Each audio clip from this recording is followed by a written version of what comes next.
안녕하세요. 책을 소개하는 여자 책소녀입니다. 며칠 전 처서였는데요. 그렇게 기승을 부리던 무더위가 한풀 꺾이면서 아침 저녁으로 서늘해지는 게 참 신기하더라고요. 날씨의 변화에 딱 맞는 절기를 만든 선조들의 지혜가 참 놀랍네요. 무더위로 땀 흘리다 시원한 바람이 불어오면 예전에 떠났던 친구가 찾아온 것 같이 반가우면서도 여름이 가고 있구나 라는 생각을 하게 됩니다. 이럴 때 딱 맞는 시 한 편이 있는데요. 감상하고 시작하겠습니다.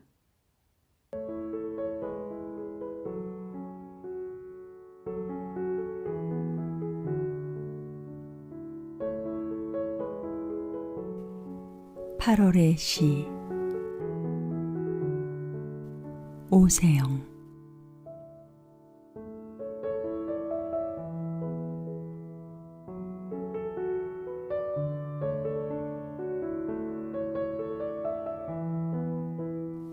(8월은) 오르는 길을 멈추고 한 번쯤 돌아가는 길을 생각하게 만드는 달이다.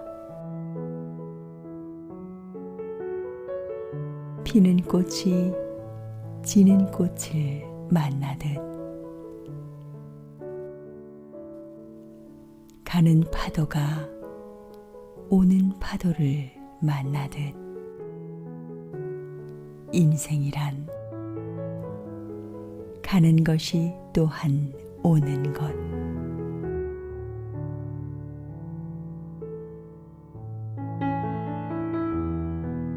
풀숲의 산날이 초롱꽃이 한창인데 세상은 온통 초록으로 법석이는데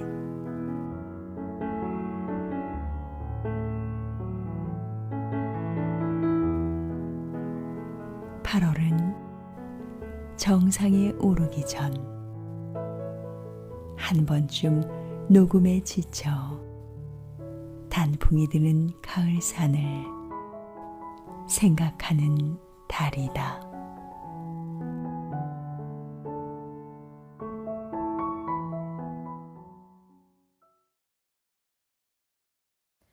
세상은 온통 초록으로 법석이는데 8월은 정상에 오르기 전 한 번쯤 초록에 지쳐 단풍 드는 가을산을 생각하는 달이다 라는 구절에서 우리 인생의 정점이 오기 전에 새로운 시작을 생각해야 한다는 이야기로 들리네요. 오늘은 옥상 위의 민들레꽃이라는 박안서의 소설을 소개하고자 합니다. 오늘날 한국은 경제적으로 세계 15위에 들 정도로 잘 사는 나라입니다. 그런데 가난하게 살던 시절보다 자살하는 사람들이 많이 늘었고 자살률 세계 1위의 나라가 되었습니다. 사람들은 돈을 많이 벌어 부자가 되면 행복해질 거라 생각하는데 이 소설은 그렇지 않다는 것을 보여주고 어떤 것이 사람을 살고 싶게 하고 행복하게 해주는지를 어린 나이 시각으로 이야기하고 있습니다. 먼저 줄거리를 살펴보겠습니다. 운전 아파트는 누구나 그곳에서 살면 행복해질 거라고 주변 사람들 모두가 부러워하는 아주 좋은 곳입니다. 없는 것 없이 다 갖추어 놓은 슈퍼마켓도 있고 어린이를 위한 널찍한 놀이터도 있고 아름다운 공원도 있고 노인들을 위한 정자도 있고 사람의 힘으로 만든 푸른 연못도 있습니다. 하지만 이렇게 겉으로 보기엔 정말 부족할 것이 없어 보이는 좋은 환경 속에서 할머니가 2분이나 자살을 하는 일이 벌어집니다. 이런 사고가 생기자 궁전 아파트 주민들은 고민을 하면서 대책회의를 열게 됩니다. 그러나 그들의 회의의 진짜 목적은 따로 있었습니다.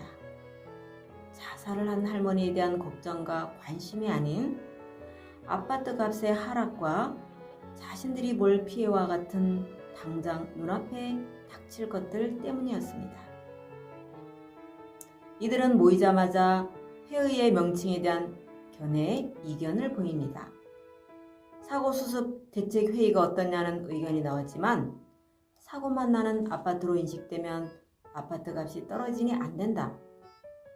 이웃 돕기라는 의견이 나왔지만 우리가 이웃의 도움을 받는 것으로 인식되는 것을 싫어합니다. 뚱뚱한 아줌마가 동일한 자살 사고를 막기 위해 베란다에 쇠창살을 달 것을 제안하지만 그 말을 들은 한 젊은 아저씨가 쇠창살은 감옥을 연상시키기 때문에 아파트 값이 떨어질 것이라며 반대합니다. 이어 노 교수가 두 노인의 죽음에 대한 근본 원인을 밝히고자 돌아가신 할머니의 딸과 며느리에게 몇 가지 질문을 던집니다. 딸은 어머니 냉장고에 드실 음식을 가득 채워드렸으며 옷장에는 사시사철 비단 옷으로 가득 채워드렸으며 방에 전축도 들여놓았다면서 물질적으로 아무런 부족함이 없이 모셨음을 강조합니다. 그런데도 할머니는 손자의 다리가 안짱다리가 될지도 모르는데 업어 키우고 싶어 하셨으며 바느질을 좋아해서 버선을 깁고 싶어 하셨으며 흙에다 뭘 심고 거름을 주고 김을 메고 싶어 하셨다고 답변합니다. 아파트 주민들은 그런 할머니라면 모시기 참 어려웠겠다며 할머니가 돌아가신 이유를 예전에 사람 사는 모습이 그리워서 라고 결론 집니다. 어머니를 따라 반상회에 간 나는 할머니가 돌아가신 이유와 어떻게 하면 죽지 않을지 경험을 통해 확실하게 그 답을 알고 있으므로 발언하려고 하지만 어리다는 이유로 퇴장당합니다. 내가 경험한 이야기는 이렇습니다. 나는 어버이날 누나와 형이 하는 것을 따라 어버이날에 부모님께 종이꽃 한 개를 선물한 적이 있었습니다. 엄마 아빠는 형과 누나가 준 꽃을 가슴에 달고 선물을 받고 즐거워하며 하루를 지내셨습니다. 그런데 오후에 놀이터에서 돌아보니 자신이 선물한 꽃은 그만 쓰레기통에 버려져 있는 것에 놀랐습니다. 그때 나는 엄마와 엄마 친구의 통화를 본의 아니게 엿듣게 되는데 아유 애가 셋이란다. 창피해 죽겠지 뭐니. 어쩌다 막내를 낳아 이 고생인지. 막내만 아니면 내가 남부러울 게 뭐가 있니? 라는 엄마의 말을 듣고 나는 자신이 쓸모없는 존재라는 것을 느끼고 죽고 싶은 마음에 옥상으로 올라갔습니다. 거기 앉아서 남이 안 볼 때 죽으려고 밤이 되기를 기다리다가 환하게 뜬 달 아래서 옥상 한 구석에 흙먼지가 쌓인 옹색한 곳에 눈물 겹도록 피어있는 민들레꽃 한 송이를 발견했습니다. 땅이라고 할 수 없는 그곳에 강인한 생명력을 가지고 살고자 애쓰는 민들레꽃을 보고 그보다는 훨씬 나은 환경 속에서 죽으려고 생각한 것이 어쩐지 부끄러운 마음이 든 나는 집에 내려오게 됩니다. 내려보니 나 때문에 집안이 발칵 뒤집혀 있는 거예요. 돌아온 나를 끌어안고 엉엉 우는 엄마를 보고 엄마의 그 말이 진심이 아니었으며 엄마가 나를 사랑하고 나를 필요로 한다는 것을 깨닫게 되고 나는 죽기로 한 생각을 접습니다. 가족의 사랑을 되찾았기 때문이죠. 나는 그 일을 통해 사람이 언제 살고 싶어지지 않는지 그리고 그러한 마음을 없애주는 것은 쇠창살이 아니라 민들레꽃이라는 것을 깨닫게 됩니다. 내가 살고 싶지 않아 죽으려 할 때 민들레꽃이 그것을 막아주었기 때문입니다. 그래서 나는 베란다에 민들레꽃을 심으면 할머니들이 더 이상 죽지 않을 것이라고 확신하게 됩니다. 자신을 필요로 하지 않는 주변 환경이 자신들을 불필요한 짐 정도로 생각한 사람들의 시선과 환경 때문에 할머니가 돌아가셨는데, 정작 이렇게 답을 알고 있는 나에게 이것을 말할 기회조차 어른들은 주지 않습니다. 이 이야기 속에 등장하는 소재들과 사람들은 여러 가지의 의미를 담고 있는데요. 한번 살펴보도록 하겠습니다. 먼저 궁전 아파트인데요. 이 아파트는 남들이 다 부러워하는 풍요를 상징합니다. 그리고 남들이 다 부러워하는 풍요의 상징인 궁전 아파트에서 노인이 자살을 하자 주민들은 물질적으로 아무런 문제가 없는 노인이 자살한 것을 이해하지 못합니다. 그들은 반상회를 열어서 지금까지 다른 사람들에 의해 부여된 그들만의 행복을 유지할 대책을 논의하지만 결론을 내지 못하고 서로 다투기만 합니다.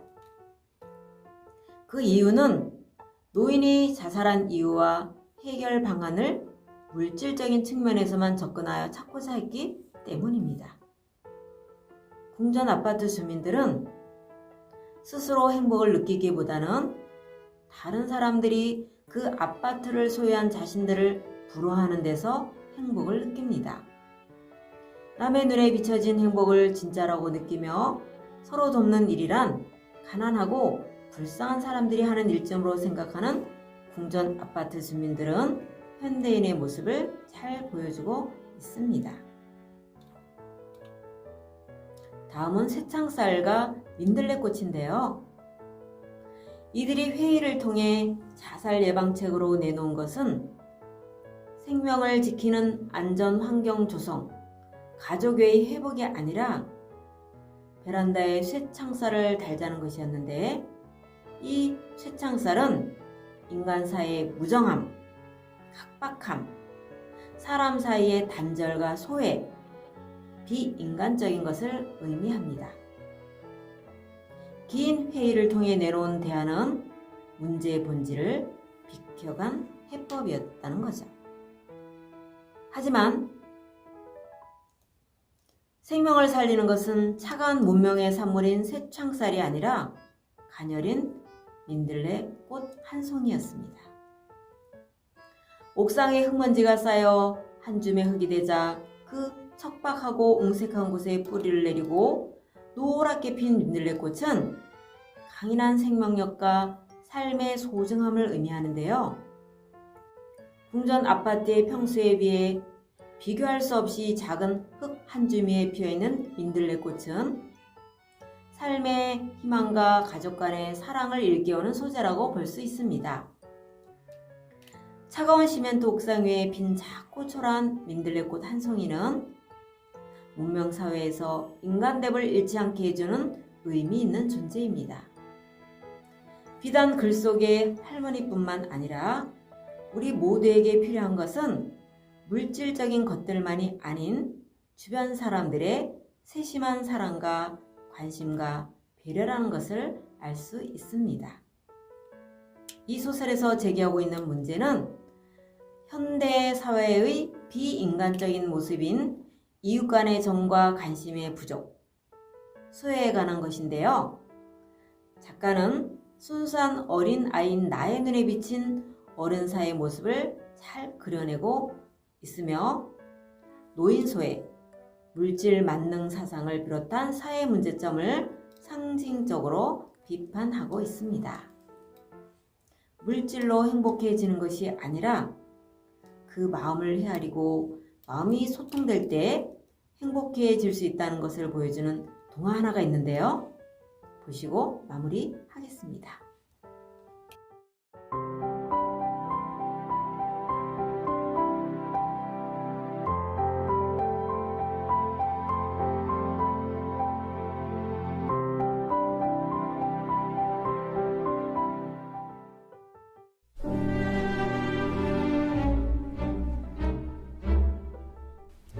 빅터, 이 드레스 어때요? 오늘 새로 산 옷인데. 정말 잘 어울리는데? 당신에게 딱인 것 같아. 아닌데. 내가 볼 땐 그 옷 색깔은 여자분을 더 뚱뚱해 보이게 해요. 뭐라고요? 정말 기가 막혀. 가요, 빅터. 아휴, 왜 그래? 무슨 일 있어? 아니, 어제 집주인이 집세를 더 올린다지 뭐야. 몇 개월 살지도 않았는데. 아유, 집주인이 무슨 사정이 있는가 보죠. 어머, 깜짝이야. 이 빵집 주인의 이름은 레이첼 린드 부인입니다. 린드 부인은 주변 사람들의 이야기를 항상 궁금해했고 참견하길 좋아했습니다. 라라라라라라라라라. 어서 오세요. 오늘은 크림빵이 맛있어요. 한번 드셔보세요. 네. 이거 주세요. 네, 오펜스예요. 손님, 다음엔 꼭 저희 집 크림빵 한번 드셔보세요. 안녕히 가세요. 뭘 먹고 살길래 저렇게 기운 없이 다닌대. 린드 부인은 허름한 옷을 입고 축 처진 채 나가는 청년이 불쌍해 보였습니다.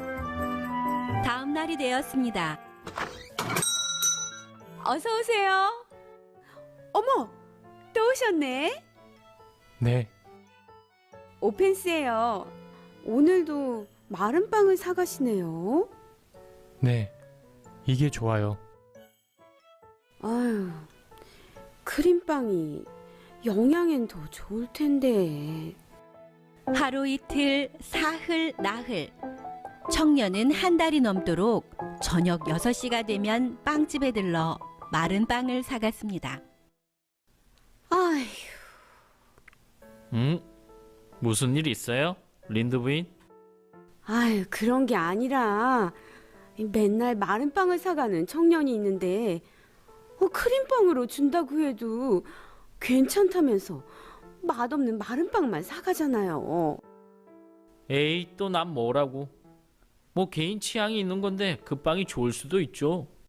린드 부인은 다른 사람 일에 참견을 너무 많이 하는 것 같아요. 그냥 신경 쓰지 마세요. 아니, 참견하는 게 아니라 뭔가 말 못할 사연이 있는 것 같아서 도와주려는 거죠. 린드 부인은 청년이 맛없는 마른 빵을 꾸역꾸역 먹는 모습이 상상돼 마음이 아팠습니다. 아, 어떻게 해야 크림빵을 줄 수 있을까? 어머, 어서 오세요. 오늘도 마른 빵 사러 오신 거죠? 네. 그럴 줄 알고 미리 준비해놨어요. 여기 있어요. 감사합니다. 린드 부인은 흐뭇해졌습니다. 청년이 가지고 간 마른 빵 속에 크림을 발라놓았기 때문입니다.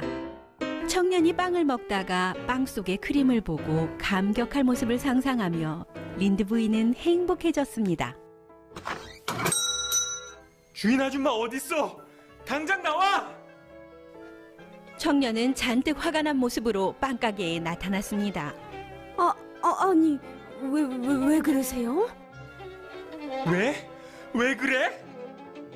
린드 부인 앞에 던져진 캔버스에는 크림으로 엉망이 된 목타나가 있었습니다. 이거 어떻게 할 거예요? 아줌마 때문에 내가 1년 동안 준비한 작품이 다 엉망이 됐다고요. 무슨 말씀이세요, 손님? 저 때문이라니요. 내가 언제 아줌마한테 크림빵 달라고 했어요? 마른 빵은 지우개로 쓰려고 사갔던 거라고요. 어머, 어떡해. 빵이 지우개였다니.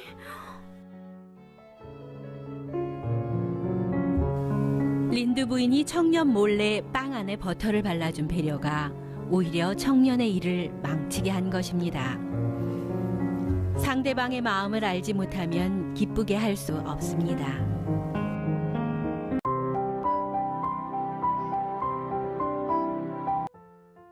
마른 빵을 사는 청년의 마음을 알지 못하고 가난한 형편만 보고 한 청년을 불행하게 만드는 빵집 주인의 모습을 보니 참 많은 생각이 드네요. 박안서의 옥상의 민들레꽃, 여러분은 어떻게 들으셨나요? 다음에 또 다른 책으로 찾아뵙겠습니다. 감사합니다.